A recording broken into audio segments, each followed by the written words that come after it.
আসসালামু আলাইকুম। আশা করি সবাই ভালো আছেন। আপনারা নিশ্চয়ই জানেন বাংলাদেশ জেল পুলিশ কারারক্ষী নিয়োগ বিজ্ঞপ্তি প্রকাশ করেছে। বাংলাদেশ কারা অধিদপ্তর নতুন নিয়োগ বিজ্ঞপ্তি প্রকাশ করেছে। প্রতিষ্ঠানটি কারারক্ষী ও মহিলা কারারক্ষী পদে দক্ষ ও যোগ্য জনবল নিয়োগ দিবে। আগ্রহী প্রার্থীরা অনলাইনের মাধ্যমে আবেদন করতে পারবেন। নিয়োগ সংক্রান্ত বিস্তারিত তথ্য আজকে এই ভিডিওটির মাধ্যমে আপনাদের সামনে উপস্থাপন করব। চাকরির প্রকৃতি হচ্ছে সরকারি চাকরি। প্রকাশের তারিখ 14 ফেব্রুয়ারি। আবেদনের পদ্ধতি অনলাইনের মাধ্যমে আবেদন করতে হবে। পদ সংখ্যা 2টি এবং 505 জন লোক নিয়োগ দিবে। আবেদন শুরু হবে 17 ফেব্রুয়ারি থেকে এবং আবেদন শেষ হবে 16 March 2025। Official portal Bangladesh jail police. 1 নম্বর কারারক্ষী, পদ সংখ্যা 378টি। শিক্ষাগত যোগ্যতা থাকতে হবে কোনো স্বীকৃত বোর্ড হতে মাধ্যমিক স্কুল সার্টিফিকেট বা সমমানের পরীক্ষায় উত্তীর্ণ। ন্যূনতম শারীরিক যোগ্যতা যা যা লাগবে: 1 নম্বর উচ্চতা অনূন্য 1.67 মিটার পুরুষের জন্য। 2 বুকের মাপ পুরুষ অনূন্য 81.28 সেন্টিমিটার বুকের মাপ লাগবে এবং ওজন লাগবে 52 কেজি। এবং সর্বশেষ যে বিস্তারিত তথ্যটা সেটা হচ্ছে বৈবাহিক অবস্থা অবশ্যই আপনাকে অবিবাহিত হতে হবে। বেতন গ্রেড 2017 সাল অনুযায়ী বয়স সীমা 18 থেকে 20 বছর। 2 নম্বর পদ কারারক্ষী মহিলা, পদ সংখ্যা 117টি।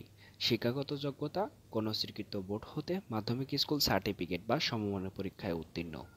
ন্যূনতম শারীরিক যোগ্যতা যা লাগবে: 1 নম্বর উচ্চতা অনূন্য 1.57 মিটার মহিলা, বুকের মাপ মহিলা অনূন্য 76.81 সেন্টিমিটার এবং ওজন 45 কেজি।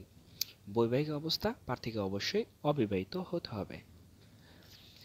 প্রার্থীকে অবশ্যই বাংলাদেশের নাগরিক হতে হবে এবং জাতীয় পরিচয়পত্র অথবা জাতীয় পরিচয়পত্র প্রাপ্তির অনলাইন আবেদনের কপি অথবা স্লিপ থাকতেই হবে। প্রার্থীর বয়স 16/3/2025 তারিখে 18 থেকে 21 বছরের মধ্যে হতে হবে। বয়সের ক্ষেত্রে কোনো অ্যাফিডেভিট গ্রহণযোগ্য হবে না। তারপরে প্রকাশ পেয়েছে সরকারি, আধা সরকারি ও স্বায়ত্তশাসিত প্রতিষ্ঠানে কর্মরত প্রার্থীদের যথাযথ কর্তৃপক্ষের মাধ্যমে আবেদন করতে হবে এবং মৌখিক পরীক্ষার সময় অবশ্যই কর্তৃপক্ষের অনুমতিপত্র প্রকাশ করতে হবে। এই নিয়োগ বিজ্ঞপ্তি সংক্রান্ত যে কোনো পরিবর্তন সংশোধন যদি থাকে কারা অধিদপ্তরের নিজস্ব ওয়েবসাইটে পাওয়া যাবে। কেবলমাত্র প্রাথমিক শারীরিক যোগ্যতা যাচাই পরীক্ষায় উত্তীর্ণ প্রার্থীরা লিখিত পরীক্ষায় এবং লিখিত পরীক্ষায় উত্তীর্ণ প্রার্থীগণ মৌখিক পরীক্ষায় অংশগ্রহণ করতে পারবে। মৌখিক পরীক্ষার জন্য নির্বাচিত প্রার্থীদের আবেদনপত্র উল্লেখিত তথ্যটির সঠিকতা প্রমাণের জন্য নিম্নোক্ত তথ্যাদি মৌখিক পরীক্ষার সময় আনতে হবে। 1 নম্বর সনদ বা প্রমাণপত্রের মূল কপি, শিক্ষাগত যোগ্যতা সনদ, বয়স প্রমাণের জন্য জাতীয় পরিচয়পত্র, পৌরসভার মেয়র বা কাউন্সিলর, ইউপি চেয়ারম্যানের, সিটি কর্পোরেশন কাউন্সিলর কর্তৃপক্ষ নাগরিকত্ব সনদ, অবিবাহিত সনদ। 2 নম্বর প্রার্থী মুক্তিযোদ্ধার পুত্র কন্যা হিসেবে প্রমাণের জন্য সর্বশেষ সরকারি সার্কুলার অনুযায়ী উপযুক্ত কর্তৃপক্ষ কর্তৃক স্বাক্ষরিত ও প্রতিস্বাক্ষরিত সনদপত্রের সত্যায়িত ফটোকপি এবং মুক্তিযুদ্ধের সাথে সম্পর্ক প্রমাণের জন্য পৌরসভার মেয়র অথবা ইউপি চেয়ারম্যানের কর্তৃপক্ষ প্রত্যয়নপত্র লাগবে। বিশেষ কোটার প্রার্থীর ক্ষেত্রে যথাযথ কর্তৃপক্ষ কর্তৃক প্রদত্ত সনদপত্র, পূরণকৃত অ্যাপ্লিকেশন ফর্মের প্রিন্টেড কপি, প্রথম শ্রেণী গেজেটেড কর্মকর্তার দ্বারা প্রদত্ত চারিত্রিক সনদপত্র।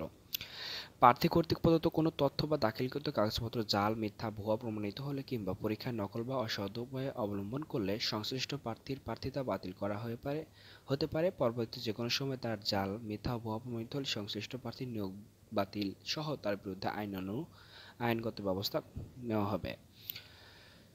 ধন্যবাদ সবাইকে। আজকে এই ভিডিও এ পর্যন্তই।